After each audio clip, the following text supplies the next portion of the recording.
ఇప్పటికైనా కేసీఆర్ చేసిన నిర్ణయం తన కోసం కాదు, 100 ఏళ్ల రాష్ట్ర భవిష్యత్తు కోసం ఆలోచించి కేసీఆర్ గారు మల్లన్న సాగర్ లాంటి ప్రాజెక్టులను, కాళేశ్వరం ప్రాజెక్టును వారు నిర్మించడం జరిగింది.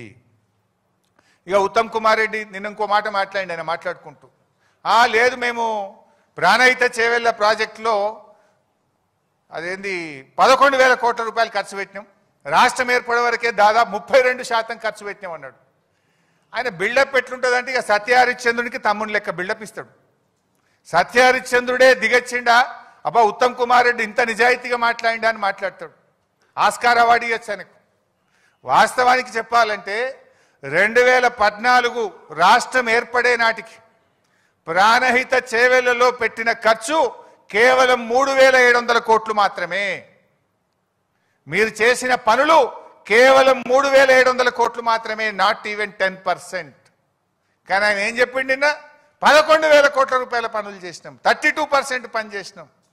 అబద్ధాలకు కూడా హద్దు పద్దు ఉండాలి. నువ్వు అసలు గుండెకాయ లాంటి తమ్మిడి హట్టికి ఢిల్లీలో, మహారాష్ట్రలో, ఆంధ్రప్రదేశ్లో కాంగ్రెస్ ప్రభుత్వం ఉన్నా, ఆనాటి కేబినెట్లో నువ్వు మంత్రిగా ఉన్నా కనీసం అనుమతి కూడా తేలేదు. నా సిడబ్ల్యూసి అనుమతి తేలేదు, నా మహారాష్ట్రతో ఒప్పందం చేయలేదు. ఇంకా సిగ్గు లేకుండా 32% పనులు చేసినాం. కమిషన్లు దొబ్బిండ్రు మీరు ఆ రోజు. మొబిలైజేషన్ అడ్వాన్స్ పేరు మీద, సర్వే అండ్ మొబిలైజేషన్ అడ్వాన్స్ పేరు మీద 2,300 కోట్ల రూపాయలు జేబులు నింపుకున్నారు, కమిషన్లు దొబ్బిండ్రు, ప్రజలకు అన్యాయం చేసిండ్రు. 4 ఏళ్ల ప్రాజెక్టు పూర్తి చేస్తామన్నారు.